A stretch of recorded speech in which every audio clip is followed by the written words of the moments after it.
तो रोबस उस ऊंचे के लोगों को बोला जाता This है। call is now being then आता है recorded. एंडोमॉर्फ। एंडोमॉर्फ में आता है जो ब्रॉड यानी कि थोड़े चौड़े से होंगे, गोल सा मुंह होगा, फिगर पूरी ऑल ऑल अराउंड, जैसे ना मोटे गोलू मोलू से बच्चे जो होते हैं वो। इनका सर थोड़ा सा बड़ा होगा और गर्दन जो होगी वो थोड़ी हैवी होगी, थोड़ी सी हैवी होगी as compare to the whole body. इनकी गर्दन थोड़ी सी हैवी निकलेगी लगेगी, और सर भी जो होगा थोड़ा सा बड़ा होगा। और जो रूडी फेस मतलब मैंने आपको बताया था ना कि थोड़ा सा भारीपन टाइप का जो फेस होता है वैसे वाला। ठीक है। और फोर्थ जो उनका कैटेगरी आती है इसके अंदर, शोल्डर के अंदर, वो थी नहीं यहाँ पर हमारे इसमें, थी सिर्फ सॉरी शोल्डर के क्रेस्टमल के अंदर चार हमारे टाइप से, काइनिक, एथलेटिक, एस्थेटिक, एस्थेनिक और डाइप्लास्टिक। ठीक है। आप किसी को कोई डाउट है इसके बारे में? I'm sorry।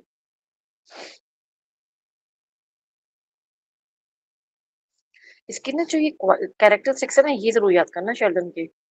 शेप तो सॉरी ये तो है ही है, ये तो खैर आपको याद क्या, mentally you have to remember this. Shape आपके लिए इंपॉर्टेंट है याद करनी, और उसकी कैरेक्टरिस्टिक्स बहुत इंपॉर्टेंट है। तो क्या करेंगे, आपसे ये और ये दो चीजें पूछ सकते हैं, और फिर ये पूछेंगे ये कौन सी कैटेगरी में आता है इन तीनों में से। या तो ये क्वेश्चन बनेगा, आइदर क्वेश्चन कैसा बनेगा, आपसे ये पूछ लेंगे और पूछेंगे इनकी कैरेक्टरिस्टिक्स कैसे है या इनका बॉडी टाइप कैसा है। आपसे इस प्रकार का क्वेश्चन उठेगा। तो ये क्वेश्चन बहुत कॉमन है और ये आता रहता है। ठीक है। इसको भूलिएगा मत, इसको एक दो बार पढ़ लेंगे तो उसी आपके दिमाग में बैठ जाएगा शेल्डन क्या कहना चाह रहे थे। ठीक है। क्या आपकी डाउट क्लियर है? जी मैम। जी thank you. Self concept theory को हम कल एक बार देख चुके थे, एक बार आज फिर से एक बार देख लेते हैं रिवीजन के तौर पर, कि कार्ल रैनसम रॉजर जी ने 1942 में डेफिनेशन दी थी सेल्फ थ्योरी की।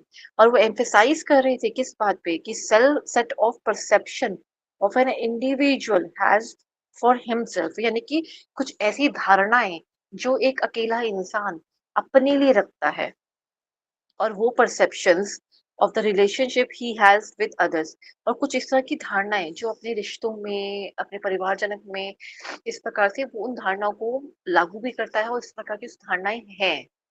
ठीक है। And other aspects of life, मतलब वो धारणा जो उसके अपने लिए है और जो उसके अपनों के लिए वो रखना चाहता है, और दूसरे किसी एस्पेक्ट ऑफ लाइफ में, जैसे कि करियर हो गया, या आप कह लीजिए किसी और वातावरण के हिसाब से हो गया, गवर्नमेंट हो गया, पॉलिटिक्स में उसका कैसा रुझान है, उस पे अपने उसके खुद के विचार या उसकी धारणाएं कैसी हैं। हम कहते हैं कि ऐसा मेरा मानना है, ऐसा मेरा मानना है। जो एक सेल्फ थ्योरी होती है वहां पे किस प्रकार से उसकी मैं जो होती है वो किस प्रकार से चलती है। ठीक है। वो किस प्रकार से चीजों को देखता है, उसका खुद का चश्मा कैसा है वो। ठीक है। Rogers has contributed significantly towards the self theory. उनका मेजर जो रुझान था ना सेल्फ थ्योरी में बहुत ज्यादा था, किसका? कार्ल रैनसम रॉजर की। ठीक है। Personality based on persons thought, यानी कि उनका जो विचार करने का तरीका जो है वो उसके ऊपर, और उनकी धारणाएं, विचार और धारणाएं, कि एक तो मैंने चीज पे विचार करा, मंथन करा, उसके बाद मैंने अपनी धारणाएं कैसी बनाई, उसके बाद कहता है ना कि रिजल्ट में आपने क्या सीखा, या आप कैसे किसी चीज को ले रहे हो अपनी जिंदगी में, और कैसे उसको धारण कर रहे हो, ये इंपॉर्टेंट है।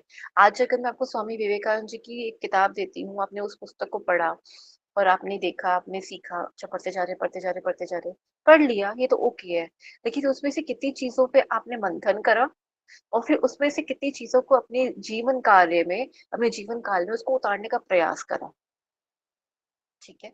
ऐसा ही हम श्रीमद् भगवद गीता के ऊपर बात करते हैं, सेम ये बात कहते हैं कि हम कहते हैं कि अगर श्रीमद् भगवद गीता का एक श्लोक भी अगर हम अपनी पूरी जीवन काल में अगर अपनाने का प्रयास करें तो बहुत बड़ी बात है। इसलिए कहते हैं कि आइडियल किसको बनाओ, आइडियल उनको बनाओ जिनसे वाकई में आपके जीवन की तृप्ति हो, उदार हो आपका, आप आगे की तरफ बढ़े, और जहाँ मोक्ष की प्राप्ति हो, आप दूसरों को सुखी करें, खुद भी सुखी हुए। जो इस प्रकार की उदारता मिलती है, या हम किसी चीज को आइडियलाइज करते हैं, वो किस प्रकार से करते हैं, सुनेंगे, मंथन करेंगे, फिर उसको अपनी धारणाओं में हमेशा के लिए रख देंगे ना, अपनी आदतों में फिर धीरे धीरे ले आएंगे। अब आदतें तब बनती है जब मेरी धारणा वैसे उस प्रकार की हो। अगर हमारे अंदर योग में हम कहते हैं हमारी धारणा कैसी है, योग में धारणा कुछ कई जगह पे, सर हर जगह पे नहीं है। धारणा ये कि पतले लोग ही सिर्फ योग कर सकते हैं, नहीं, ऐसा नहीं है। अगर कोई मोटा रहा है और उसकी फ्लेक्सिबिलिटी अच्छी है तो वो योग आसन कर सकता है। पतला इंसान कर सके ये ज़रूरी नहीं है। कई ऐसे लोग हैं जो पतले हैं लेकिन वो आसन करते वक़्त उनकी स्ट्रेच उनकी बॉडी वैसा स्ट्रेच कर ही नहीं सकती और ये आप सब जानते हैं, आप सबने देखा है और ये सत्य है, ठीक? ये बात सच है? तो अगर आप इस बात को जानेंगे, देखेंगे, समझेंगे तो आपने ये बात का आपने देखा होगा उसके बाद आपने मतलब आप एक्सपीरियंस कर चुके हैं इस चीज़ को कि पतला और मोटा होना it's not important, flexibility is very important. आप जिस भी शेप में हो, वो इम्पोर्टेंट नहीं है। आपकी फ्लेक्सिबिलिटी ज़्यादा इम्पोर्टेंट है, तभी आप धीरे-धीरे करके अपने योग को आप अचीव कर सकते हो। बिल्कुल वैसे ही है, जैसे कहते हैं ना age is just a number. Maturity किसी भी एज में कभी भी हिट हो सकती है। 10 साल का बच्चा अगर घर की ज़िम्मेदारियाँ उठा रहा है, तो ये उसकी जो धारणाएँ उसने ली हैं, जो उसके थॉट प्रोसेस में आया और उसकी जो उसने धारणाएँ बनाई कि मैं ही अब कर्ता-धर्ता हूँ, मुझे ही बहुत कुछ करना पड़ेगा। 10 साल का बच्चा ये बात कह रहा है, हैरान कर देने वाली बात हो जाती है।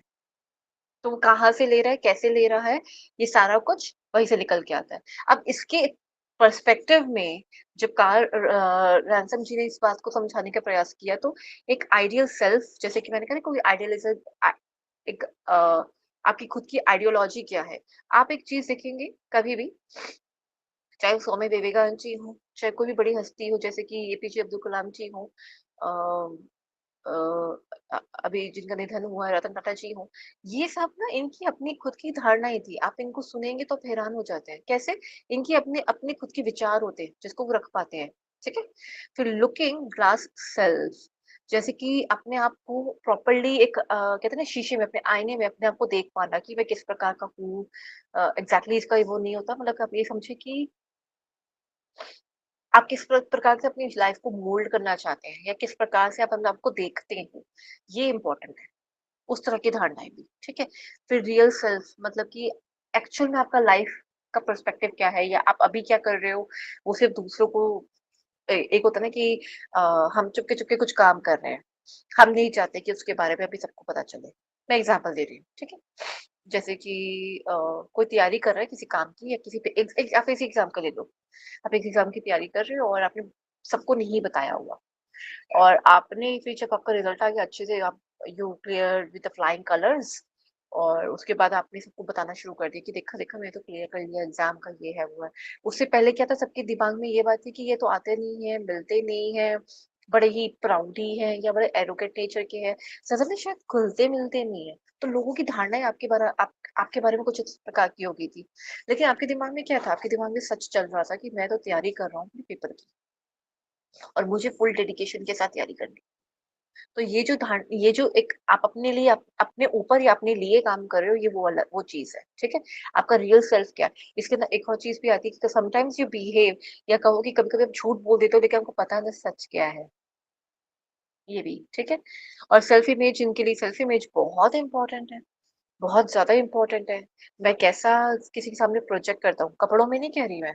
कैसा मैं किसी के सामने कैसे प्रोजेक्ट करता हूँ, ये इम्पोर्टेंट है इनके लिए, सेल्फ इमेज इनके लिए बहुत इम्पोर्टेंट है कि मैं झूठ नहीं बोलता या मैं इसके सामने सर नहीं झुकाऊँगा या फिर आप इसको कह सकते हो ना सर झुकाना पर मैं झूठ नहीं बोलता, ज़्यादा इम्पोर्टेंट है इसके अंदर।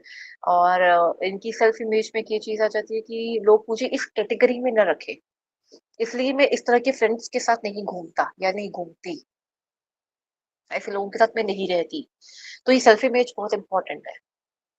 मेरे हाथ में आप समझ लीजिए कुछ बच्चे होते हैं ना, वो चाहते हैं कि वो उस तरह के ग्रुप में रहें। आप स्कूल स्टूडेंट्स में कई बार नोटिस करा होगा, ज़्यादा फेमस बच्चों के बीच में रहना पसंद करते हैं। वो चाहते हैं कि लोग उन्हें देखें, उन्हें जानें, उन्हें पहचानें। लेकिन यहाँ एग्ज़ैक्टली उनकी सेल्फ इमेज कैसे जा रही है, आप खुद देख रहे हो। क्या वो एक अच्छी इमेज है? नहीं। लेकिन जब वो अच्छी कैटेगरी में या टॉपर्स के फ्रेंड्स बने हुए हैं, तो वहाँ उनकी इमेज कैसे जा रही होगी? अच्छा टॉपर का फ्रेंड है मीन्स अच्छा होगा पढ़ाई में या थोड़ा सुलझा हुआ बच्चा होगा, इस प्रकार से। भले ही टॉप ना कर रहा हो लेकिन अच्छे मार्क्स ला रहा है और अच्छा सुलझा हुआ इंसान है तभी टॉपर ने उससे फ्रेंडशिप करी है। एग्ज़ाम्पल के तौर पे कह रही हूँ। तो ऐसे लोग खुद चाहते हैं, दूसरा क्या उसको देखे, कैसे देखे ये भी उनके लिए इम्पोर्टेंट है, लेकिन वो खुद भी अपने आप को कैसा देखना चाहते हैं या कैसा देखते हैं, ये उनके लिए बहुत इम्पोर्टेंट है कि दुनिया उनको कैसे देखे, ये सेकेंडरी है। प्राइमरी ये है कि मैं ये चाहती हूँ कि मैं एक मेरा अपना इंटरेस्ट क्या है? अ शायद यहाँ पे आप कंफ्यूज हो चुके होंगे इस बात से कि जब मैंने आपको 2 एग्जांपल ये वाले दिए हैं, शायद। यहाँ पे ना बच्चा अपने बारे में सोच रहा है कि ओके, कि दुनिया क्या सोचती है मुझे इस बात से परवाह नहीं है, मैं झूठ नहीं बोलूँगा, या फिर दुनिया क्या सोचती है इस बारे में मुझे परवाह नहीं है, मुझे यही वाला कार्य करना है। ये अपनी नज़रों में हमेशा सही रहना चाहते हैं, या अपनी नज़रों में जो उन्होंने अपनी खुद की एक इमेज बनाई है ना, वो नहीं बिगाड़ सकते ये। हम सबके पास एक इमेज है, हम सब अपनी-अपनी नज़रों में कुछ हैं, क्या हैं, कैसे हैं, ये सब आप खुद जानते हो। कहते हैं ना आईना देखो या अपने आप को देखो, हम खुद कैसे हैं। तो ये वो वाली बात हो रही है सेल्फ इमेज की कि मैं अपने आप को कैसे देखती हूँ या आप अपने आप को कैसा देखते हो। जब हम लॉ ऑफ अट्रैक्शन की बात करते हैं तो उसमें हम क्या बात करते हैं? हम इसी की बात करते हैं कि आप अपने आप को कैसे देख रहे हो। मतलब कि आप अगर मान लीजिए कोई बच्चा है, हम कई बार कहते हैं कि अगर आपके मन में अगर बात आ चुकी है, आपके ब्रेन में अगर बात आ गई है, तो इट मीन्स आपने पहला स्टेप कॉन्कर कर लिया। सेकंड स्टेप अब क्या करना है, उसको एक्ट करना है उसके ऊपर। उसके मतलब उसको प्लान करोगे आप, ठीक है? फिर उसके बाद उसके जो डूज़ एंड डोंट्स हैं, उसको अच्छे से प्लान करोगे कि मुझे ये चीज़ करनी है, मुझे ये चीज़ नहीं करनी है, ठीक है? फिर हम उस पे भी उसके उस प्लान के ऊपर, उस डूज़ एंड डोंट्स के ऊपर हम एक्ट करेंगे, काम करेंगे, ठीक है ना? लेकिन मुझे किसी ने जो कुछ भी बनना हो, जैसे किसी ने डॉक्टर बनना है, इंजीनियर बनना है, पॉलिटिशियन बनना है, तो वो शुरुआत से ही अपने अंदर उस प्रकार की धारणाएँ रखेगा कि मुझे सबसे बनाकर रखनी है, कोई पॉलिटिशियन है। मुझे किसी से बिगाड़नी नहीं है, मुझे सबके साथ बड़ा एमिकेबली रहना है, बड़ी चतुराई से चलेंगे ये। और कोई आज के नहीं चल रहे, 15-20 सालों से ऐसे करते आ रहे होंगे। Internally they are doing like that. तो इनका जो एक इमेज है कि मुझे ये चीज़ करनी है, मुझे वैसे करनी है, मुझे कुछ अचीव करना है, तो वो अपने लिए अपने आप को किस प्रकार से देखते हैं, या उनका अपना आप, वो अपने आप को कैसे देखते हैं। कहते हैं ना कि अपना अंदरूनी आप कैसे देखते हैं, वो सेल्फ इमेज के अंदर आता है। आई होप सेल्फ इमेज यहाँ पे सबको क्लियर हो रही है, थोड़ा-सा कन्फ्यूज़िंग है, बट अपने आप को देखने वाली बात हो रही है यहाँ पर, कि आप अपनी इमेज खुद आपने अपने दिमाग में, अपने मन में कैसी बनाई हुई है। क्या ये सबको क्लियर हो रहा है? जी मैम। Thank you. चलिए, आज का लास्ट टॉपिक और अ, हमारा कोर्स का भी लास्ट टॉपिक है ये, ठीक है? एक चीज़ आप लोगों की रह जाएगी, मैं देखती हूँ दूसरे नोट्स के अंदर कभी मुझे मिल जाता है तो। एक टॉपिक था, वो मैं एक बार देख के बताऊँगी आपको, ठीक है? वो मेमोरी के ऊपर था थोड़ा-सा, ठीक है? अगर मुझे वो मिल जाता है तो ठीक है, हम उसको एक बार थोड़ा डिटेल में देख लेंगे क्योंकि वो थोड़ा-सा इम्पोर्टेंट है मेमोरी वाला। तो मे बी हार्डली आपकी एक और क्लास शायद हो, पर आज शायद लास्ट क्लास ही आपकी रहेगी, ठीक? मैम एक क्लास रिवीजन भी कर लेते क्या, जितना हमने पढ़ा है उस सब का ठीक है, एक रिवीजन। ठीक है, ठीक है। लेकिन उसके लिए मैं 3 से 4 दिन का गैप दूँगी so that you can revise and then come back, और उसको हम फिर सिंगल शॉट में या डबल शॉट में हम उसको कवर करेंगे, ठीक है? जी मैम। ओके ठीक है, मैम। ठीक है। उसको हम कोशिश करेंगे, आज है सैटरडे, तो विल ट्राई नेक्स्ट वीक आप पूरा पढ़ लो अच्छे से, जिसमें मैं क्वेश्चन आंसर नहीं करूँगी, उसको मैराथन कर लूँगी मैं आप लोगों के साथ।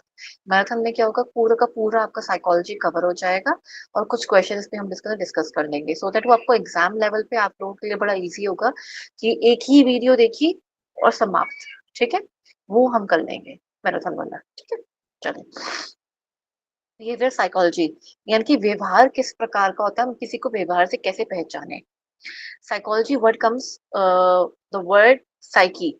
साइकी मतलब क्या होता है, सोल, हमारा मन, हमारा consciousness. Modern psychology study of behaviour क्या कहना चाह रहे हैं यहाँ पर, कि मीनिंग क्या है, फिजिकल एक्टिविटी और mental activity, emotional activity is equal to behaviour. बिल्कुल सही बात बोली। आपका हाव-भाव कैसा हो गया, यानी कि हाथों का मचलना, आँखों का इधर-उधर घूमना, उठना या बैठना, चले जाना।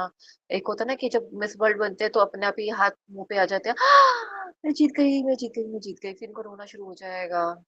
It's just very natural. किसी ने कितना संघर्ष करा वहाँ तक पहुँचने के लिए, उनकी आँखों में आँसू नेचुरल है। That is emotional activity. और mental activity sometimes mental activity means वो सबको थैंक यू उनको बोलना बहुत ज़रूरी है, उनको वेव करना है। वो मेंटल एक्टिविटी में कितने खुश हो रहे हैं, कितने रो रहे हैं, सब कुछ मिक्स चल रहा है। फिर भी अपने आप को बैलेंस करके चल रहे हैं। अभी जैसा मिस इंटरनेशनल इंडिया नहीं जीता है, रेचल गुप्ता जी ने। तो आप उनका रिएक्शन देखेंगे ओवर द टॉप, वो बहुत अच्छा है। आप उसके अंदर उनका देखेंगे कैसे उन्होंने अपने आप को कैसे प्रेज़ेंट करा, अपने फिज़िकल एक्टिविटी को कैसे कंट्रोल्ड रखा था उन्होंने। अदरवाइज़ इंसान बहुत ज़्यादा भावुक हो जाता है। तो वो जो भावुकता है उन्होंने उसको उसको मेंटेन करके रखा। मेंटल एक्टिविटी की भई अब मुझे क्राउन बनाया जाएगा, क्राउन बनाते वक़्त मुझे पहले उसको नमन करना है जैसा उन्होंने किया। ऐसा ही हरनाथ संधू जी ने किया था, उन्होंने भी नमन किया था क्राउन को। और फिर उसके बाद फिज़िकल एक्टिविटी ये थी कि उन्होंने नमन करा, उन्होंने नमस्कार मुद्रा मतलब कि नमस्ते किया। फिर थोड़ा-सा वो जैसा रो रहे थे, उन्होंने अपने आप को कंट्रोल करा। फिर जो उनको एक फाइनल वॉक देनी होती है वो उन्होंने किया। तो ये सब कुछ इक्वल रहता है। तो इससे हमें क्या उनका बिहेवियर जो होता है ये तो मैं आपको सिर्फ़ एक पेजेंट की बात बताने की कोशिश करी है। तो बिहेवियर वाइज़ हमको क्या कहेंगे हाँ, she deserve to be a queen. देखो उनका रिएक्शन कितना अच्छा है, उनका बिहेवियर एज़ एन फील्ड जो वो वहाँ उस वक़्त कर रहे हैं, उसमें अगर हम कहेंगे yes, she deserve to be there and she deserve to be the winner, है ना? इनको जीतना चाहिए था। अब इसको रियल लाइफ में ले आओ। ये तो मैंने बस एक सिर्फ फील्ड की बात बताई जब वो जीते या कोई भी जिन्होंने ऐसा पुरस्कार जीता। किस प्रकार से वो अपने भाव को व्यक्त कर पा रहे हैं, हमें उनका थोड़ा-सा बिहेवियर पता चल जाता है ना। कोई बड़े ही एटीट्यूड के साथ आता है, कोई बड़े ही विनम्र होके आता है। किस प्रकार से उस चीज़ को वो ग्रहण कर रहे हैं, हमें उससे पता चलता है ना? कि अगर मान लीजिए किसी ने किसी को बड़ी शॉकिंग न्यूज़ दी या मान लीजिए सरप्राइज़ दिया, तो वो या तो उछलेगा, ज़ोर-ज़ोर से लड़कियाँ होती हैं तो ज़्यादा उछलती हैं, लड़के जो होते हैं वो थोड़ी देर शॉक में रहते हैं, खड़े रहते हैं, अरे बाबा क्या हो गया? एंड देन मेंटल एक्टिविटी थोड़ी-सी स्टॉप ही हो जाती है, कुछ वक़्त के लिए। Either they will start jumping, वो या तो कुछ बोलना शुरू कर देंगे, oh my God! Oh thank you, कुछ इस तरह से कुछ बोलना शुरू कर देंगे, हे परमात्मा आपका धन्यवाद। इस कुछ भी वो बोलेंगे, पर वो कुछ बोलना शुरू कर देंगे। मन में उनके अलग-अलग विचार चलेंगे कि ये कैसे हो गया? वो डॉट्स कनेक्ट करेंगे, मुझे तो ये बात कही थी, सरप्राइज़ के लिए ये यहाँ पे कैसे आ गई? अच्छा वो वाली बात झूठी थी, मुझे सरप्राइज़ देने के लिए ये बात जस्ट बिकॉज़ कि मुझे सरप्राइज़ करने के लिए ऐसा कुछ छूट कहा था या कुछ भी ऐसा प्लान किया था मेरे बैकएंड पे और emotionally that person feels very happy वो हम देख सकते हैं चेहरे पे जब वो खुशी होती है, जब आँखें चमकती हैं, वो हम देख पाते हैं या आँसू आते हैं हम देख पाते हैं। वो सब कुछ हम देख पाते हैं और उसमें बिहेवियर दिखता है। बिहेवियर से अब मैं यहाँ पे आप समझिए, किसी का बिहेवियर मतलब अगर बहुत ज़्यादा हम कहेंगे कि वो डाउन टू अर्थ है, तो वो बहुत ही लविंग वे में सबके साथ बहुत टच्ड वो महसूस करेगा। नहीं तो वो क्या करेगा, वो समझेगा कि हाँ, ठीक है, ऑल ओके हाँ, हो गया, अच्छी बात है। और अगर कोई रहेगा, कोई दुखी मन का होगा, तो ज़्यादा खुशी व्यक्त ही नहीं करेगा। तो उससे मुझे पता चल जाएगा ये इंसान ना थोड़ा डिस्टर्ब है। इसको थोड़ी प्रॉब्लम है, किसी किसी भी बात को लेकर हो सकती है वो। ये थोड़ा परेशान है, दुखी है अपने जीवन में। तो हम उनको देख पाएँगे इस बात से। और एक बिहेवियर से भी पता चलता है कि देखो ये कैसे बात कर रहे हैं, उन्होंने किस प्रकार के शब्दों का चयन किया है, वो किस प्रकार के शब्दों का चुनाव करके उस अपने अपनी बातों को कह पा रहे हैं। किस तरह से दूसरों को हग कर रहे हैं या कैसे कहते हैं ना कि बहुत खुशी और बहुत गुस्से में ही हमारे असली बिहेवियर, हमारे असली व्यवहार का पता चलता है। जब किसी को गुस्सा आता है तो वो इंसान क्या करता है, बड़े शांत हो जाएगा या तो, चुप रहेगा, सुनेगा और समझेगा काम भी। तो हम कहेंगे ना बड़ा सुलझा हुआ इंसान है। देखा गुस्से के अंदर कुछ भी ऐसे अपशब्द का कोई भी प्रयोग नहीं करा और देखिए कितने सहज भाव से इन्होंने इस बात को समझा और इस पे अपनी प्रक्रिया रखी है, अपनी प्रतिक्रिया दी इस पे। वहीं अगर कोई और हो, वो गाली भी दे रहे हैं, चिल्ला भी रहे हैं, कुछ तोड़ा-फोड़ी करने की कोशिश कर रहे हैं या फिर अ अ, सामने वाले को मारने का प्रयास कर रहे हैं। इसका सबसे बड़ा एग्ज़ाम्पल क्या है? दिल्ली में कोई भी अगर sorry please for all the Delhiites Delhi में कभी भी कार फाइट हो जाए, किसी ने कार पे हिट कर दिया तो वो जो पहली कार वाला होगा ना और जो दूसरी कार वाला होगा, उसकी लड़ाई को कभी एक बार देख लीजिएगा। वहाँ सारा बिहेवियर दिख जाएगा उनका। किस प्रकार की और किस जगह पे कैसे उनकी परवरिश हुई है, सब देखने को मिल जाएगा, अच्छे से देखने को मिलेगा कि उनका बिहेवियर कैसा है। इन रियल लाइफ दिमागी तौर पे हर तरफ से देखने को मिल जाएगा। वहीं अगर हम कहीं और जाएँ, मैं ये सिर्फ दिल्ली की एग्ज़ाम्पल नहीं दूँगी यहाँ पे, ये ऑलमोस्ट हर जगह पे है। कई जगहों पे ऐसा बिल्कुल नहीं होता। वो नहीं लड़ते, एमिकेबली बात करते हैं आपस में कि आप देख लेते तो अच्छा था। या थोड़ा-सा गुस्सा करेंगे, लेकिन ठीक है, गाली-गलौज नहीं करते। ज़्यादातर गाली-गलौज इन एरियाज़ में देखने को मिलती है, लेकिन वो नहीं करते। बहुत से लोग हैं जो नहीं करते। हमारे यहाँ क्या होता है कि अगर हमारे यहाँ मतलब कुछ लोग ऐसे क्या करते हैं कि अगर एक ने कार क्रॉस करनी है तो दूसरे का होता है कि पहले मैं क्रॉस कर लूँ, वो उसका रास्ता रोक कर वो रास्ता मीन्स उसके आगे फटाफट से अपनी कार को लेके चले जाएँगे। Whereas some people show some etiquettes, road etiquettes show करते हैं कि अगर एक कार ले आया है आगे, अगर वो क्रॉस करने भी वाला था तो भी वो वेट करेगा और उनको आगे कहेगा कि प्लीज़ आप ही क्रॉस कर लीजिए। So these are the road etiquettes. तो कुछ लोग ऐसा सिखाते हैं हम। इससे क्या पता चला कितना अच्छा बिहेवियर है उनका, कैसे इनका लालन-पालन हुआ है। तो ये सब मुझे कहाँ से पता चला इनका बिहेवियर देख मुझे कैसे पता चला कि इनका बिहेवियर कितना अच्छा होगा? ये कितनी इम्प्रेसिव बात उन्होंने करी, कितना अच्छा लगा। वो या तो मुझे उनकी इमोशनल एक्टिविटी से पता चलेगा, मेंटल और फिजिकल। उन्होंने कार रोकी, ये फिजिकल एक्टिविटी हुई, mentally they just give you a sign कि हाँ जी, आप आगे चलिए। उन्होंने अपने आप को भी कंट्रोल करा कि इससे क्या ही फ़र्क पड़ जाएगा। अगर मैं पहले चला जाऊँगा या वो क्रॉस कर लेंगे, उसके बाद मैं चला जाऊँगा सेकंड नंबर पे, तो क्या इस बात से कुछ फ़र्क आएगा? नहीं, इससे कुछ फ़र्क नहीं आएगा। मात्र कुछ सेकंड्स का डिफरेंस आएगा। माइक्रो सेकंड्स भी हो सकते हैं। सेम ऐसे ही है जब मंदिर में जब हमें क्यू में चलना होता है, हमें जब लाइन्स में चलना होता है, तो लोग होते हैं ना कि नहीं पहले-पहले चले लेते हैं, पहले चले लेते हैं। क्या हो जाएगा इससे? कुछ सेकंड्स, कुछ मिनट को बचाने के लिए आपने अपना बिहेवियर कैसा कर लिया? सारी पढ़ाई-लिखाई, सारी डिग्री सब कुछ डूब जाती है उस वक़्त। मेट्रो स्टेशंस पे भी यही देखने को मिलता है। सारी पढ़ाई, सारी डिग्री सब कुछ डूब जाती है उस दिन या उस क्षण में। तो इमोशनल एक्टिविटी क्या होती है? मुझे तो जीतना है, मुझे तो जाना है, मेरे पास टाइम नहीं है, मेरे पास टाइम नहीं है, नहीं, नहीं मुझे भागना है। और मेंटल एक्टिविटी में क्या होता है? दुनिया जाए भाड़ में, मेरे को आगे पहले बढ़ना है। और फिजिकल एक्टिविटी क्या होती है? हम दूसरों को धक्का देके भी आगे निकल जाते हैं।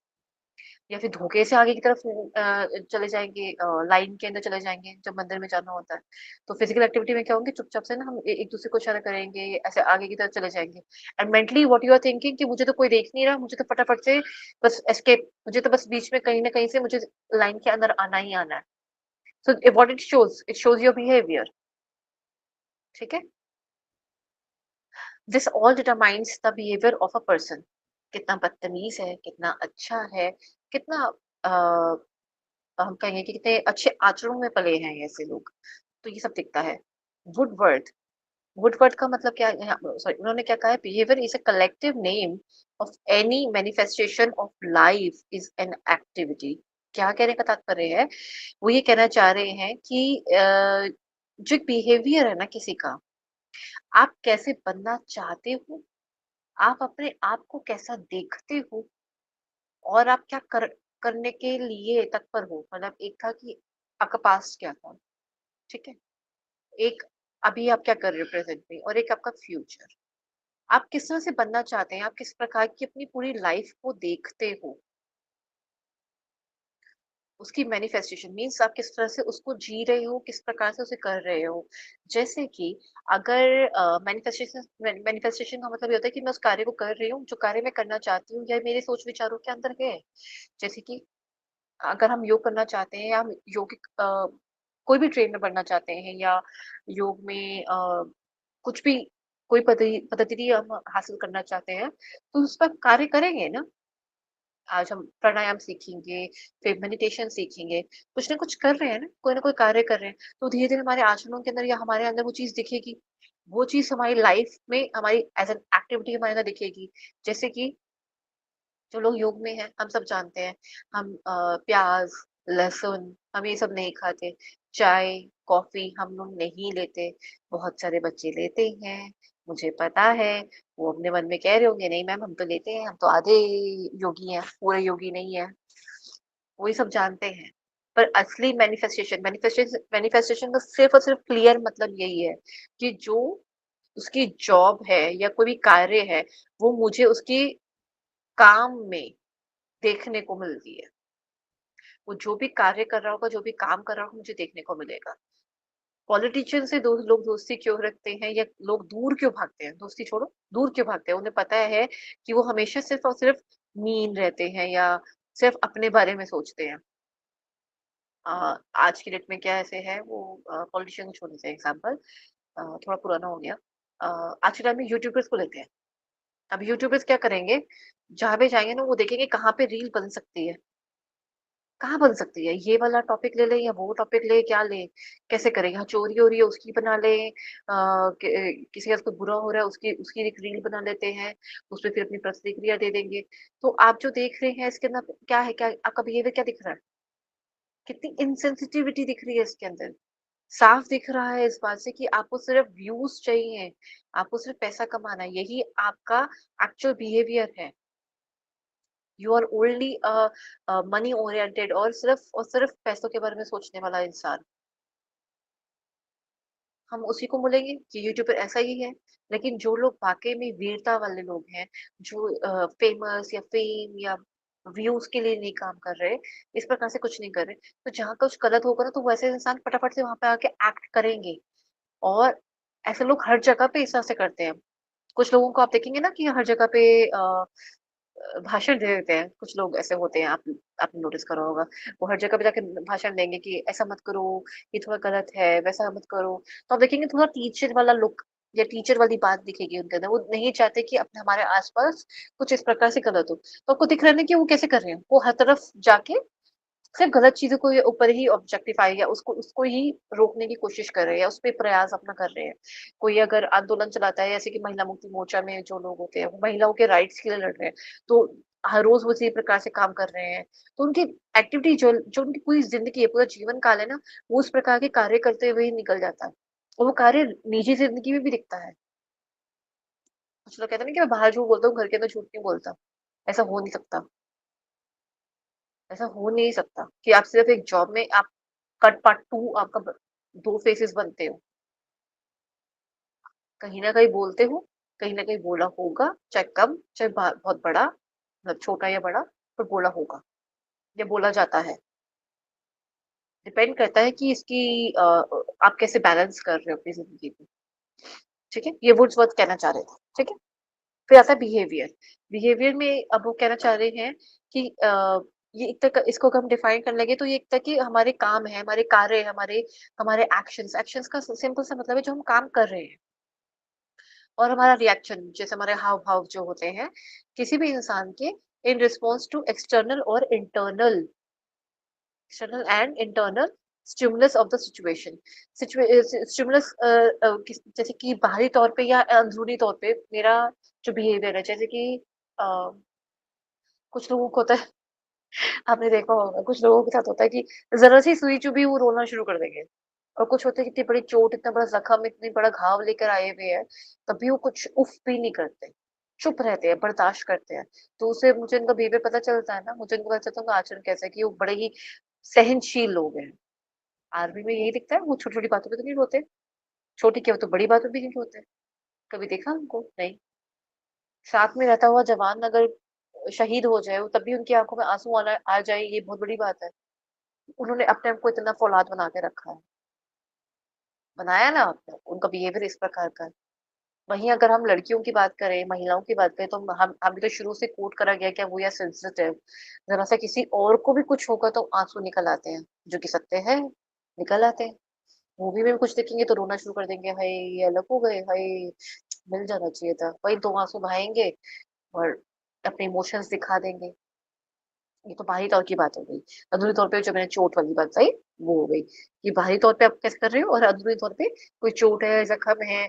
कुछ लोग कैंसर पे कैसे रिएक्ट करते हैं, दे फील कि मेरी लाइफ़ खत्म हो गई है। वहीं कुछ लोग क्या करेंगे, एक लोग सोचते हैं कि एंड हो गया लाइफ़ का और वही लोग दूसरे लोग क्या करते हैं, फाइट करते हैं कि नहीं, मैं अगर जाऊँगा या जैसे भी जाऊँगी, तो मैं ज़िंदा-दिली के साथ जाऊँगी और मुझे कैंसर को हराना है। ये इंटरनली कैसे वो उस स्टिमुलस पे कैसे लड़ाई कर रहे हैं। जब उनको पता चल चुका है उनके उनके अंदर कैंसर है और कीमोथेरेपी भी ले रहे हैं, उनको दर्द हो रहा है, वो सहन कर रहे हैं। फिर मेडिटेशन करेंगे, प्राणायाम में, योग में आएँगे, अपने आप को तंदुरुस्त करने की कोशिश करते हैं। कहते हैं ना कि हम अलग-अलग भाव में अपने आप को अपना मेडिटेशन करते हैं कि मैं ऐसे ठीक हो रही हूँ, ठीक हो रही हूँ, ठीक हो रही हूँ। ऐसे करके करते हैं ना हम, तो वो सब कुछ हम करना शुरू करेंगे। इससे हमारा बिहेवियर पूरा चेंज हो जाता है। और एक्सटर्नल फैक्टर में हम क्या आ जाता है कोई भी बाहरी तौर पे किसी ने मारा या किसी ने कुछ भी कहा, उस पे मेरा रिएक्शन कैसा था? ठीक है? जैसे मैंने कार वाली आपको एक्सीडेंट वाली बात बताई, या कोई भी आप देख लीजिए, आप उनके किसी ने किसी को धक्का दिया उसपे, उस प्रकार से उस पर कैसे उनका रिएक्शन रहा। तो ये सब कुछ बिहेवियर के अंदर आता है। अकॉर्डिंग टू क्राउडर, इन्होंने क्या कहने का प्रयास करा कि बिहेवियर यानी कि व्यवहार किस प्रकार का है, वो एक एक्टिविटी है। अगेन, ये एक एक्टिविटी है विच कैन बी ऑब्जर्व्ड, जिसको सिर्फ ऑब्जर्व यानी कि देखकर सिर्फ भापा जा सकता है, रिकॉर्ड भी करा जा सकता है, यानी कि उसको रिकॉर्ड कर सकते हैं, मूवीज होगी या अ, छोटी सी वीडियोस होगी, उस प्रकार से। एंड मेजर, इसको हम नाप भी सकते हैं, मेजर भी कर सकते हैं बिहेवियर को। कहते हैं इसका बिहेवियर बहुत अच्छा है, इसका बिहेवियर थोड़ा कम अच्छा है। तो जो मिस यूनिवर्स या मिस पेजेंट में जो होते हैं, वहां सिर्फ बाहरी सुंदरता की बात भी नहीं होती, वहां उनके बिहेवियर की भी बात होती है, जिसका जिसका मापदंड पे उनसे क्वेश्चंस पूछे जाते हैं। वहां देखा जाता है कि ये इसकी सोच, इसका विचार कैसा है, क्या इसको बनाने लायक है कि नहीं है। जो मॉडल्स हैं या इस तरह से जो पेजेंट्स होते हैं, उनके अंदर इन चीजों को भी देखा जाता है। ठीक है ना? कंपोनेंट्स ऑफ बिहेवियर क्या होते हैं, ये इंपॉर्टेंट है। Knowledge and ideas, values, knowledge and ideas means ज्ञान, और ज्ञान से मेरे जुड़े जितने भी मेरे विचार हैं, वो किस प्रकार की मेरे आइडियाज है कि मुझे ऐसा करना चाहिए, मुझे वैसा करना चाहिए। अब ज्ञान किस प्रकार का, अब मैं एग्जांपल देती हूँ यहाँ पे। अगर किसी को क्रिकेट का ज्ञान है, तो वो उसके आइडियाज कैसे होंगे कि मैं बैटिंग कैसे करूं या बॉलिंग कैसे करूं। ठीक है? उनके अंदर इस प्रकार के उनके आइडियाज चलेंगे, वो अपनी खुद की स्ट्रेटजीज बनाना स्टार्ट करेंगे। करेक्ट? फिर वैल्यूज एंड एटीट्यूड्स, किस प्रकार से हम किसी का बिहेवियर देख रहे हैं, वो किस चीज को वैल्यू ज्यादा देते हैं, और किस प्रकार का उनका एटीट्यूड है।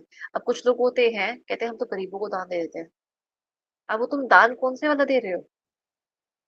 वो जो घर में सड़ा गला फ्रूट है उसको दे रहे हो? ये आपकी वैल्यूज हैं? या फिर आप जब घर में कुछ फ्रेश खाना आता है, तो आपने पहले इसको डिवाइड कर लिया है कि ये तो मैंने दान पुण्य में करना है, ये गौ माता का है, ये डॉग का है, ये बर्ड्स का है, ये एंट्स का है, और ये मंदिर में के लिए। लेकिन अपने फ्रेश खाने को आपने डिवाइड करा है ऐसे। क्या आप ऐसा कर रहे हो? फिर तो आपकी वैल्यूज देखी जाती है कि मतलब किस प्रकार की वैल्यूज है ना, और एटीट्यूड किस प्रकार का है। I am sorry, I am really sorry. तो किस प्रकार से आपकी वैल्यूज जो है दान पुण्य की, ये तो अच्छी है, लेकिन आप उस पे देख कैसे, आपका भाव कैसा है। श्रीमद् भगवद गीता में देखा है ना हमने, तामसिक दान और सात्विक और राजसिक। एक गुस्से में दिया गया, एक ऐसे ही बेमन दिया गया, और एक बहुत ही सात्विक भाव से दिया गया, बिना किसी इच्छा के, बिना किसी आसक्ति के। है ना? हम पढ़ते हैं ना श्रीमद् भगवद गीता में, याद है सबको? आप सबने पढ़ लिया है? जी मैम। उसमें पढ़िएगा। तो ये तप दान और ये सब कुछ उसके अंदर आते हैं ना। तो हमारी वैल्यू, मैं तो सिर्फ दान का एग्जांपल दे रही हूँ, पर वैल्यूज में बहुत कुछ आता है, सिर्फ ये नहीं है। किसी भी चीज को वैल्यू करते हो, उस पे आपका एटीट्यूड और किस तरह से आपका व्यवहार, आप उस पे आप कैसी प्रतिक्रियाएं देते हो, ये भी बहुत इंपॉर्टेंट है। ठीक है? नॉर्म्स मतलब किस तरह के रूल्स एंड रेगुलेशंस आपके हैं, और जैसे कहते हैं मेरी मेरी लाइफ का ये रूल है वो। स्किल्स की अगर बात करें, कौन सी कला, किस प्रकार की कौन सी कला आती है किसी को भी।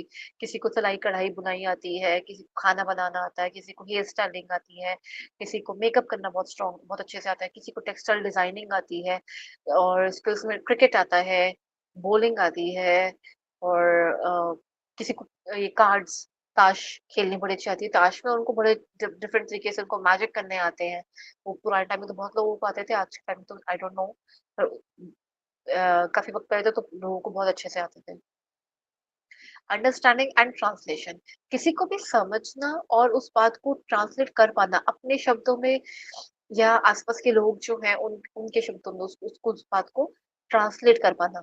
कभी कभी क्या होता है कि मैं जो भाव मेरे अंदर है, वो बात को भी मेरे को बताना आना चाहिए। कहते हैं ना, शब्दों में पिरोना आना चाहिए।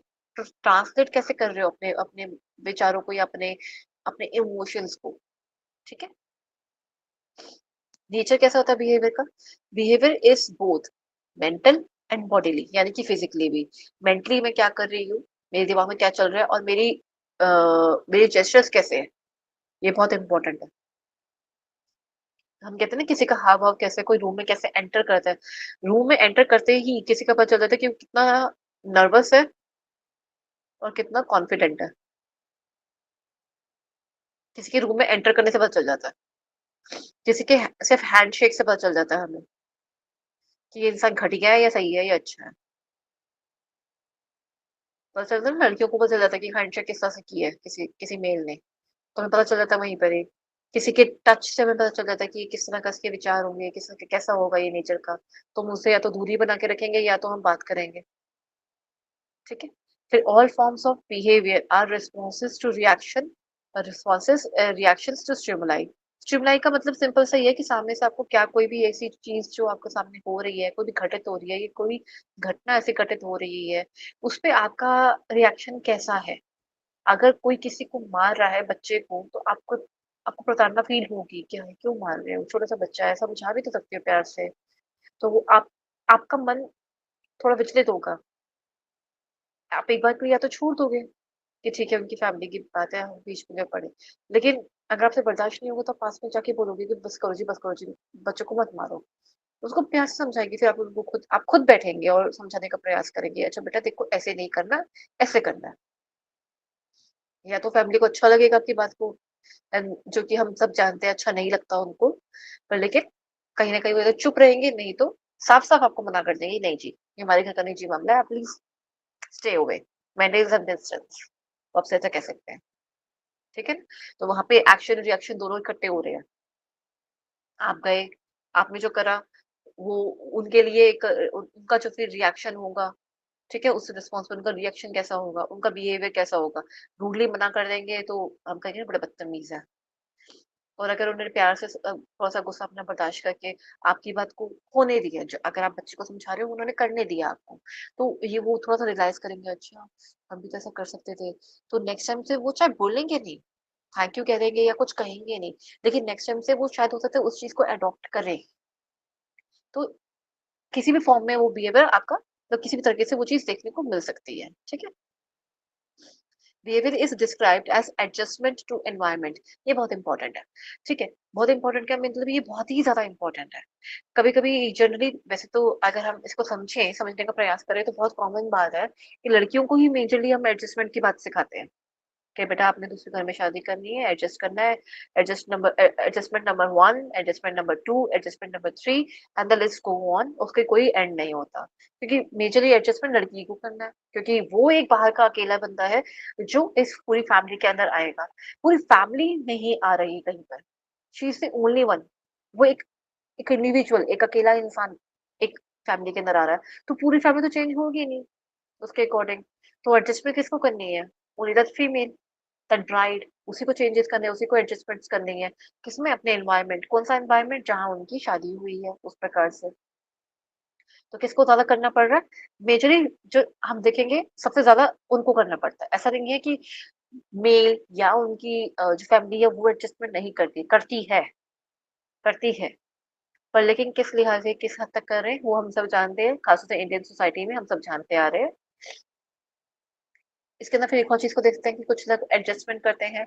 जैसे ऑफ़िस में उनको पता है कि मेरे को ना सैलरी अपनी यहाँ से यहाँ तक इंक्रीमेंट करवानी है, तो मैं अपनी इंक्रीमेंट के लिए इतना बर्दाश्त कर लेता हूँ। थोड़ा-सा एडजस्ट करेंगे लोगों के साथ, लोगों की अजीब-अजीब बातों के साथ, खाना क्या खाना पड़ रहा है उसके अंदर एडजस्ट करेंगे। कोई बच्चा है डॉक्टर बनने के लिए वो कोटा में गया है, ठीक है? कोटा में वहाँ पे वो अपनी पढ़ाई कर रहा है 11th-12th की, और जो मेडिकल की जो तैयारी होती है, नीट के एग्ज़ाम की तैयारी होती है, वहाँ बैठ के वो तैयारी कर रहा है। अब उस बेचारे बच्चे को फूड में, खाने में क्या ही मिल रहा है वहाँ पर? ना तो उसको प्यार मिल पा रहा है अपनी फैमिली का, ना उसको खाना अच्छे से मिल पा रहा है, फ्रेंड्स का अता-पता नहीं है।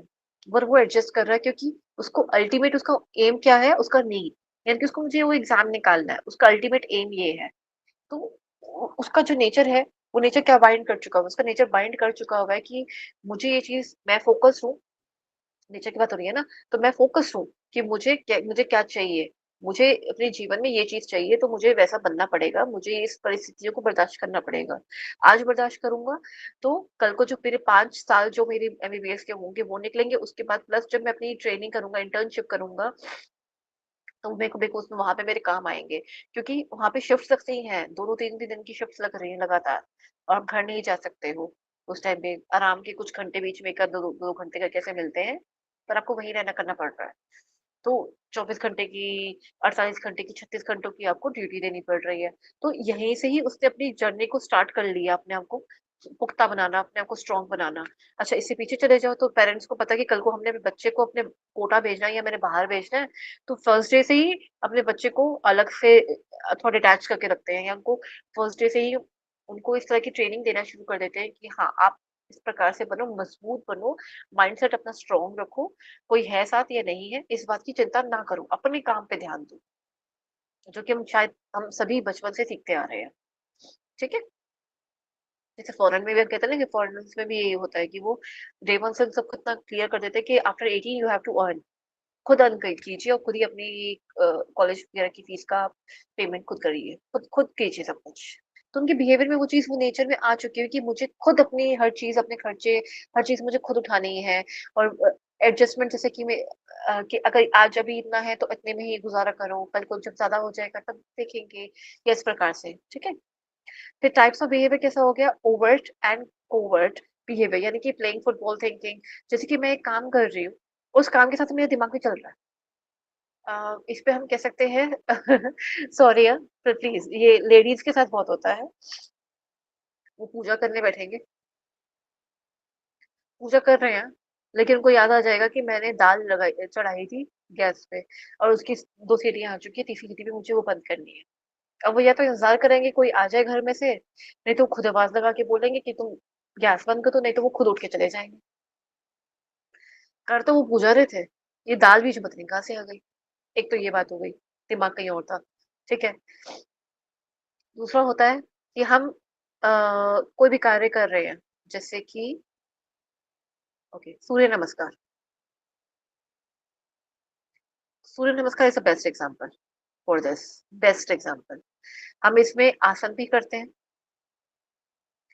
ब्रीथिंग भी रहती है हमारी, और सबसे ज़्यादा सर्वप्रथम इसमें और क्या चीज़ रहती है? ध्यान। किस पे? चक्रास पे। कौन से? हर आसन में डिफरेंट चक्र पे हम ध्यान देते हैं। क्या ये बात सही है?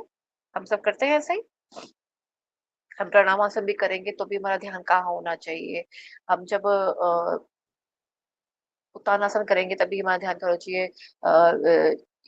अश्व संचालन करेंगे तब का ध्यान होना चाहिए।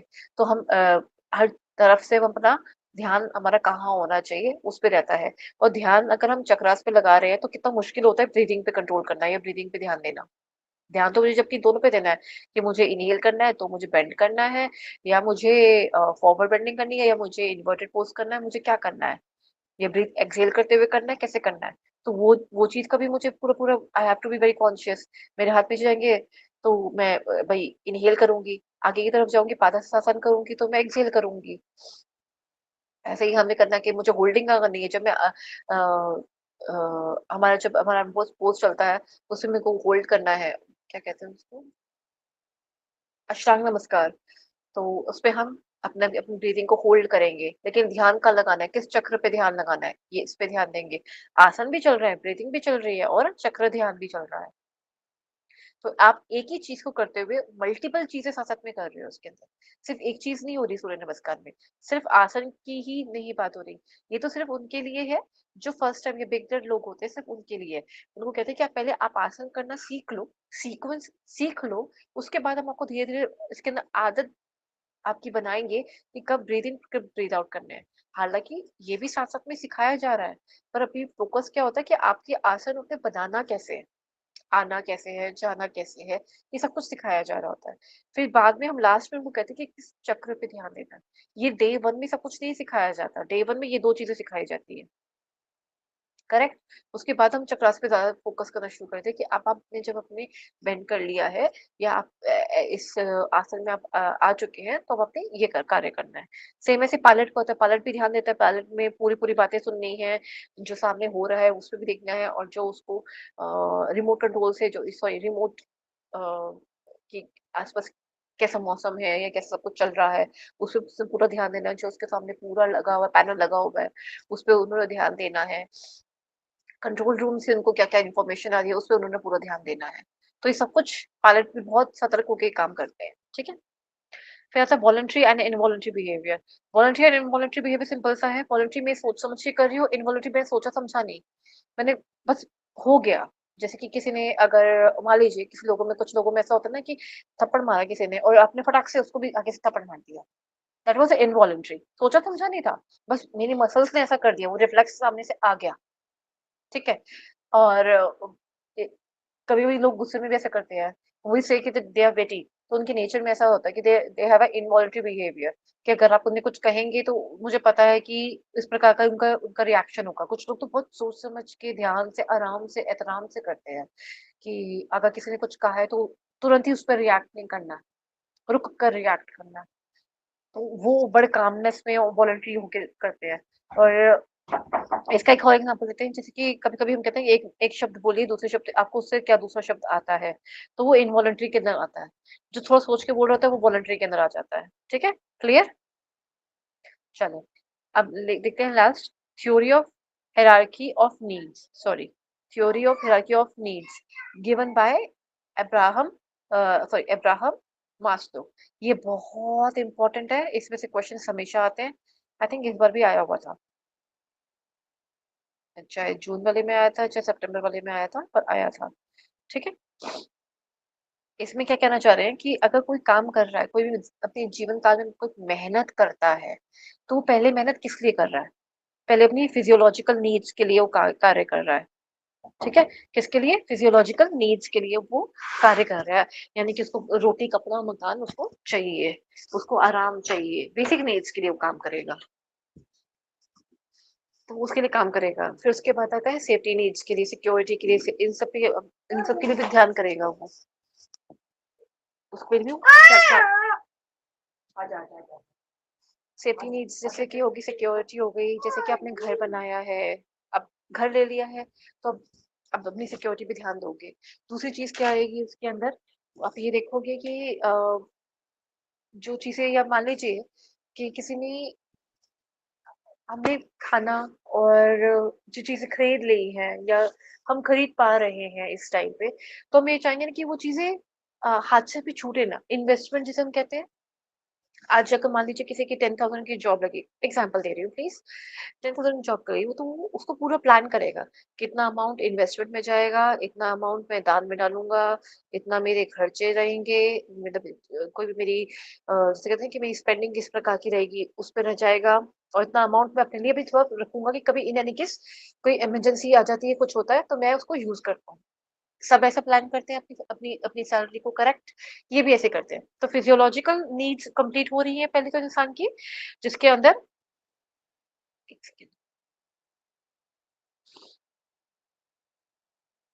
जी, तो जैसे फिजियोलॉजिकल नीड्स पहले पूरी हुई इंसान की, कि रोटी कपड़ा मकान मिल गया है, वार्मथ मिल गई, रेस्ट मिल गया, ये सब कुछ इसके अंदर आ गया, सिक्योरिटी और सेफ्टी भी उनको मिल रहा है। ये किसमें आ गया? Basic needs. सबसे पहली चीज जिस जो इंसान को चाहिए होती है वो ये होती है, जिसके लिए वो काम करता है, जिसके लिए कोई भी इंसान इस दुनिया में आने पे सबसे पहले काम वो अपनी इन चीजों पे करता है। फिजियोलॉजिकल नीड्स के लिए काम करता है और अपनी सेफ्टी नीड्स के लिए काम करता है। फिर आता है फिजियोलॉजिकल नीड्स, बेसिक नीड्स से हटकर फिर आता है साइकोलॉजिकल नीड्स। साइकोलॉजिकल नीड्स के अंदर क्या कहना चाह रहे हैं वो? जैसे कि बिलोंगिंगनेस, जैसे कि अब हो गया ना कि पैसा तो बहुत कमा लिया, अब एक फैमिली बनानी है, I want to have kids. अब वो चाहते हैं कि मेरा जीवन थोड़ा सा, जीवन चक्र जो है हमारा वो थोड़ा सा आगे की ओर बढ़े। सेम ऐसे ही हमारा आश्रम में कहा जाता है कि जब हम अपना पढ़ाई पूरी कर लेते हैं उसके बाद हम विवाह के लिए हमारा जो आता है गृहस्थ आश्रम स्टार्ट होता है हमारा, तो 25 की एज कही जाती है कि फर्स्ट 25 इयर्स आपकी पढ़ाई के लिए है, ताकि आप अपनी फिजियोलॉजिकल नीड्स को कंप्लीट कर पाओ। उसके बाद आता है हमारे जब मैं अगर हम शास्त्र के हिसाब से मैं समझाने का प्रयास कर रही हूँ, जोड़ कर सिर्फ, ये वो चीज़ नहीं है, पर मैं समझाने का प्रयास कर रही हूँ। तो उसके अंदर ताकि एक करेक्ट एज में किसी की भी शादी हो सके। क्योंकि अगर ज़्यादा लेट अगर शादी करेंगे, बच्चे करेंगे, तो वो एज गैप एक्सट्रीम लेवल पे आ जाता है। तो अगर कोई 40 की एज में या 50 की एज में अगर कोई विवाह करते हैं, तो उसका बच्चा जब 10 साल का होगा तो वो खुद 60 साल का होगा। तो एज गैप देखिए कितना बड़ा आ गया। या फिर वो उसका बच्चा 10 साल का होगा तो वो खुद 50 साल का होगा। तो एज गैप देखिए 40 इयर्स का आ गया। तो ये बहुत बड़ा है। वहाँ बच्चे को समझना, उस एक एज गैप को कम करना मुश्किल हो जाता है। उनके साथ चलना थोड़ा और मुश्किल हो जाता है। ठीक है? फिर लेकिन यहाँ पे क्या है? ये क्या कहना चाह रहे हैं? बिलोंगिंगनेस। बिलोंगिंगनेस हमें लगता है कि हमारे साथ कोई होना चाहिए, हम किसी से अपनी बातें शेयर कर सकें, दुख दर्द को शेयर कर सकें। अब जीवन काल में पैसा ले लिया, घर बना लिया, अब psychologically mentally we want someone कि जो हमें सुने। Love needs, intimate relationships, friends चाहिए, और एक कोई बहुत खास इंसान जिसे हम कहते हैं कि हमारा पार्टनर, स्पाउस की हम बात कर रहे हैं। ठीक है। एस्टीम नीड्स यानी कि मेरी जो हमारी जो सेल्फ रिस्पेक्ट है उसके ऊपर। प्रेस्टीज होनी चाहिए, फीलिंग ऑफ अकम्प्लिशनेस, सॉरी अकम्प्लिशमेंट, कि मैंने कितना कुछ अचीव कर लिया अपनी जिंदगी में। होता है ना, कुछ सालों बाद आप देखते हैं, अपना रिपोर्ट कार्ड खुद देखते हैं कि मैंने कहाँ से जर्नी स्टार्ट की थी, आज मेरे पास मैंने क्या क्या हासिल कर लिया। आज मैंने कितने रुपए से मैंने ये एम्पायर स्टार्ट किया था, ये बिजनेस स्टार्ट किया था, आज उसको मैंने कहाँ तक पहुंचा दिया। That Prestige, that you know that proud आपको जो मिलता है वो, कि फर्स्ट क्लास से या नर्सरी क्लास हमने शुरू किया था, आज देखिए हम पीएचडी की तरफ आ चुके हैं। तो इट्स एन एकम्प्लिशमेंट ना, कि क्या कर रहे हैं।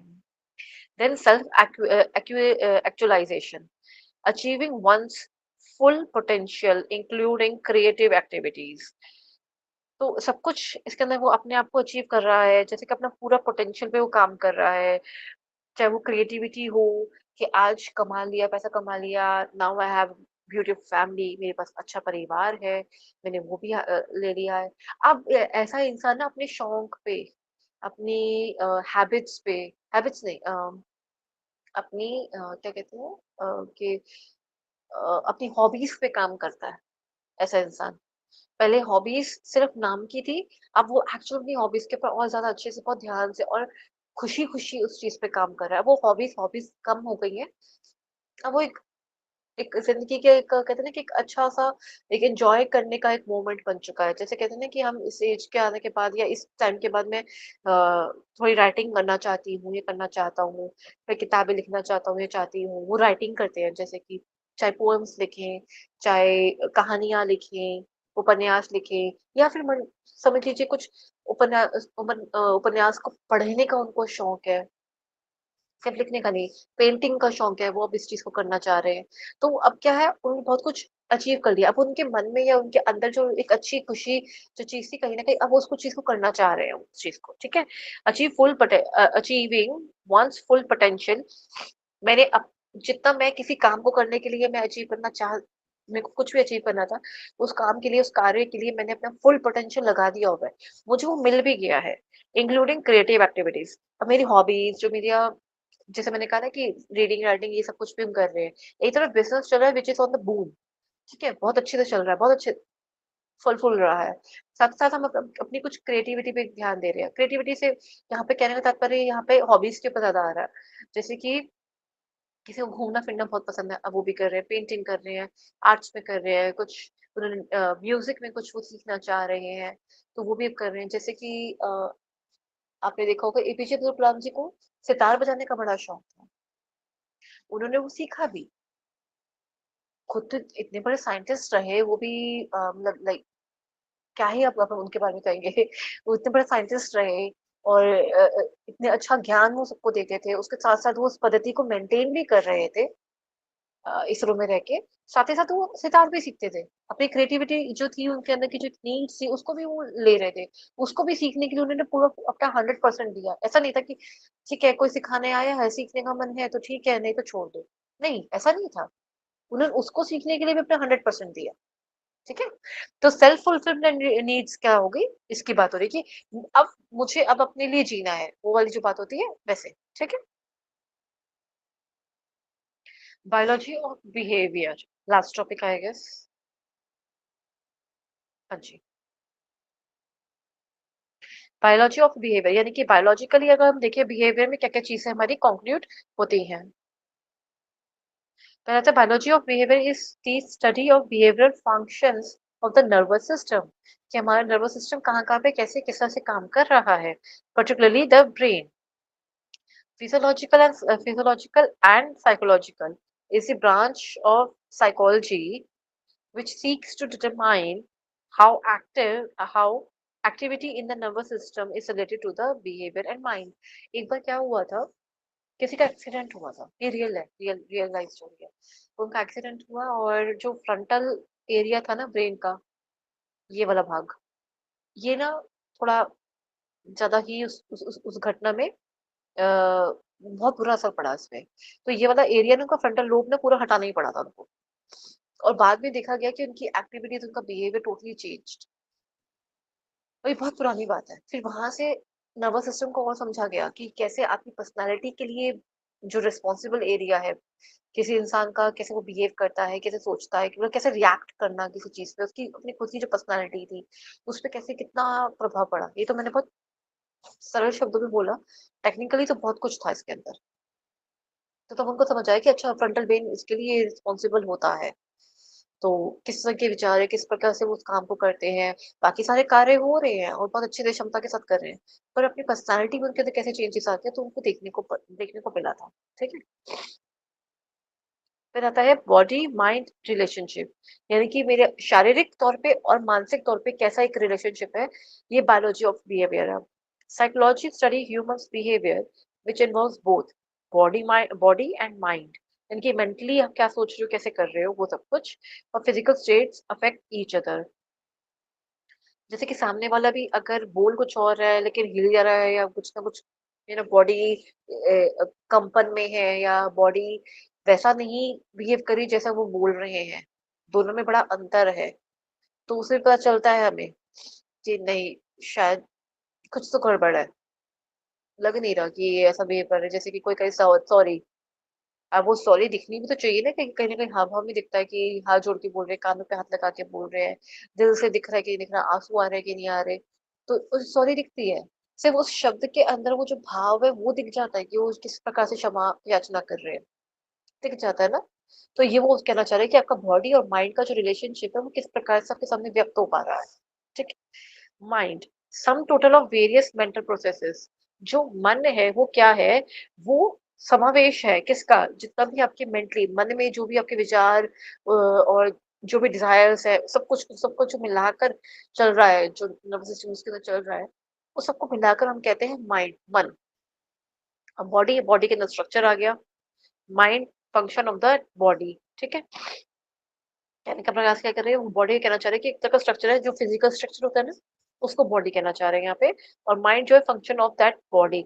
और माइंड क्या है, उसी बॉडी का, उसी स्ट्रक्चर का, जो ये शरीर है, हड्ड मास जो है हम जिसे कहते हैं, उसको चलाने वाला, जो उसको फंक्शन करने वाला, कि वो कब क्या रिएक्ट करे, कब कैसे अपना हाथ उठाए, कब कैसे किस तरफ देखना है, वो सारा कुछ कौन करवा रहा है, मन, माइंड करवा रहा है। ठीक है?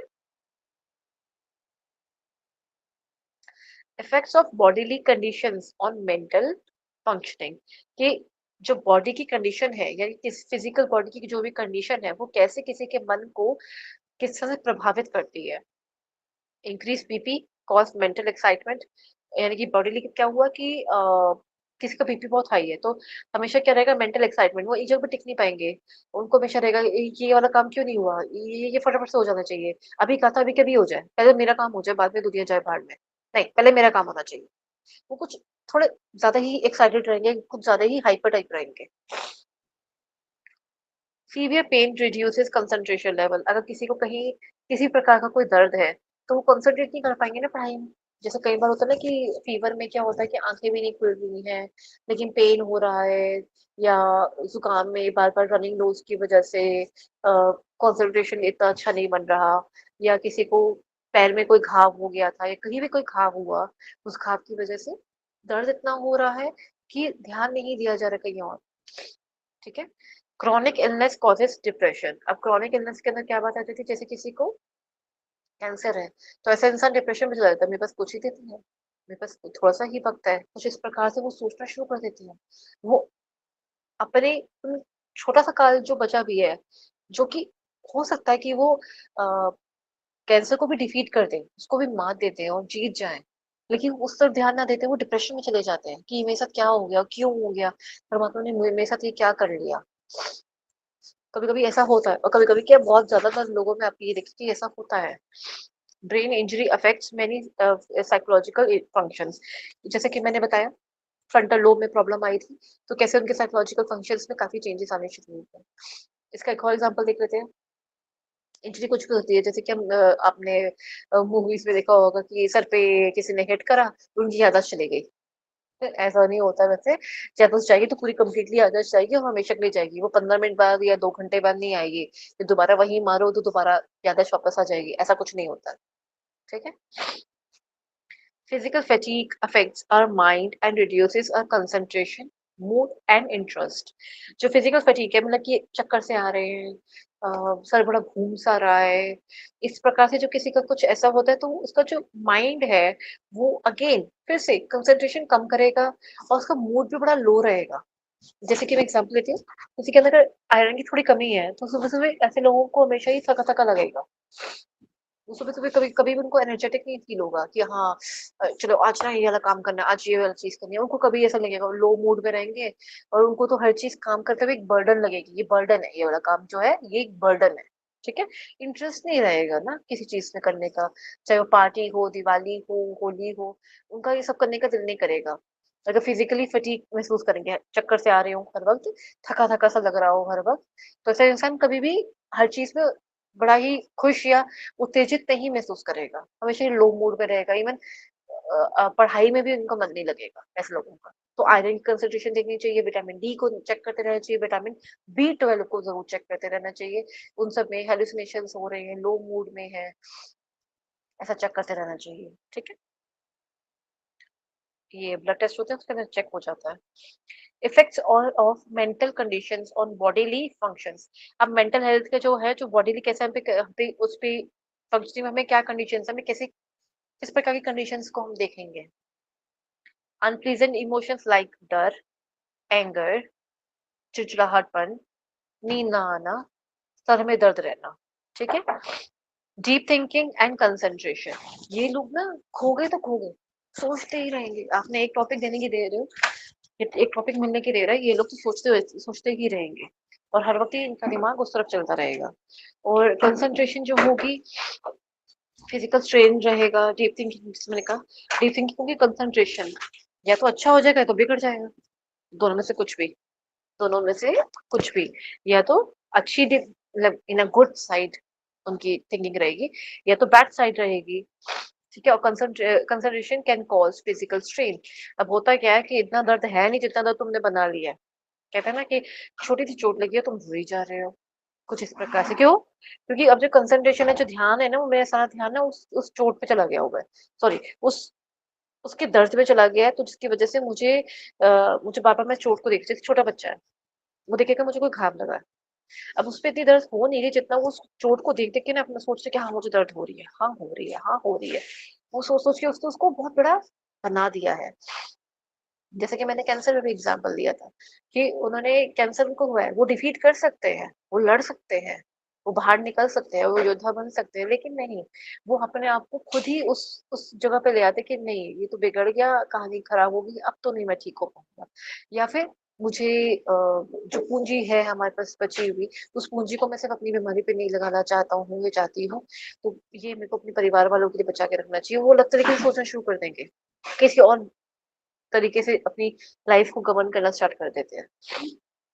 Emotional conflicts are responsible for peptic ulcer. ये बहुत बहुत कॉमन रीजन है कि इमोशनली कुछ लोग क्या होते हैं, बहुत सारी बातों को अपने अंदर हजम करने का प्रयास कर रहे हैं कि मुझे ये नहीं मतलब बहुत सारी चीजें हैं जो उनके उनके हिसाब से अनुकूल नहीं है, या इस तरह से वो चीजें नहीं होनी चाहिए थी, या ये गलत हुआ या कैसा हुआ, पर वो बोल नहीं पाए, वो कह नहीं पाए। तो जो इमोशनल कॉन्फ्लिक्ट्स होते हैं, यानी कि जो मन में मनमुटाव जो होता है, वो उस प्रकार से उसको कह नहीं पाए, वो उन्होंने अपने अंदर संभाल के रखा होगा।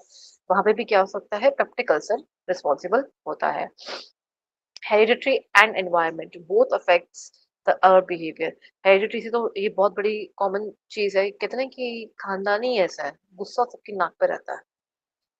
कहते हैं ना कभी कभी, ये तो खानदानी अच्छा है, सबके सब कितने अच्छे हैं और कितने काम, कितने प्यार से आराम से बात करते हैं, कितने अच्छे बच्चे हैं सारे के सारे।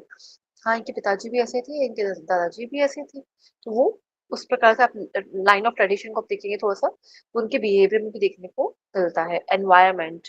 अब एनवायरमेंट किस प्रकार से, जो आसपास के जो लोग हैं, वातावरण है, ये पेड़ पौधों के वातावरण की बात नहीं हो रही है सिर्फ, यहाँ पे और भी वातावरण की बात हो रही है।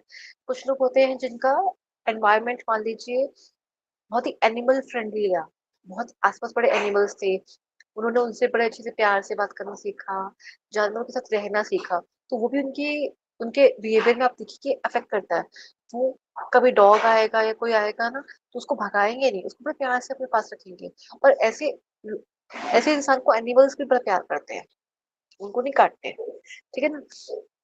उनके बिहेवियर के अंदर, बॉडीली फंक्शन के अंदर मेंटल कंडीशन कैसे बन गई, मेंटल कंडीशन बन गई ना उनकी, कि मुझे जानवर को नहीं हिट करना, उनके साथ रहना है, और उनको आता है कैसे, उनकी कंडीशनिंग हो चुकी है कि मुझे कैसे उनको प्यार करना है, उनको आता है कि इसको क्या खाना चाहिए, इसको क्या नहीं चाहिए होगा इस टाइम पे, चोट लगी तो मुझे ये ऐसे पट्टी करनी है इसकी, तो उनको सब कुछ आता है। तो ऐसे ऐसे ऐसे इंसान के साथ ना जानवर भी, या आसपास का जो माहौल है, चाहे बर्ड्स है, एनिमल्स है, या इंसान है, वो भी खुश रहते हैं। ठीक है, चलें, अब आपका ये पूरा कंप्लीट हो चुका है साइकोलॉजी।